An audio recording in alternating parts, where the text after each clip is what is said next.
ආයුබෝවන් ආදරණීය යාළුවනේ. ඔයගලන්ට මම අද කියන්න යන්නේ කඩාඬුවක් ගැන.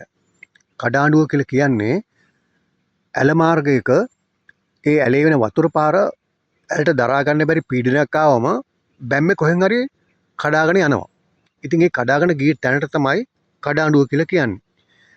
මේ ඇල මාර්ගයේ ගලාගෙන එන්නේ මහා වංශයේ සඳහන් වෙන විදියට නම් බදලත්තලි වාපි නොහොත් බතලකොට වැවේ ඇල මාර්ගය. මේ ඇල මාර්ගයෙන් මේ අවට කෙත්වතු දහස් ගාණක් පෝෂණය වෙනවා. ඉතින් මේ පහුගිය දවස්වල ඇද හැනුණු ධාරානිපාත වර්ෂාවට මේ ඇලට ජලය දරා ගන්න බැරි පීඩනයක් හින්දා ඔයගලන්ට පේනවද මේ ගස්වල අතු වල ගෑවෙන ප්‍රමාණයට වතුර ගලාගෙන ගිහිල්ලා තියෙනවා. ඉතින් ඒ ගලාගෙන ගිය හින්දා මේ මෙතනින් කඩාඬුව කැඩිලා ගිහිල්ලා මේ කුඹුරු යාම පාළු වෙලා වැලි ගහලා තියෙනවා. මෙන්න මේකට තමයි කඩාඬුව කියලා කියන්නේ. ඉතින් නැවතත් මෙවැනිම තොරතුරක් අරන් මම එන්නම්. බොහොම ස්තුතියි. මම travel with මෙවන්.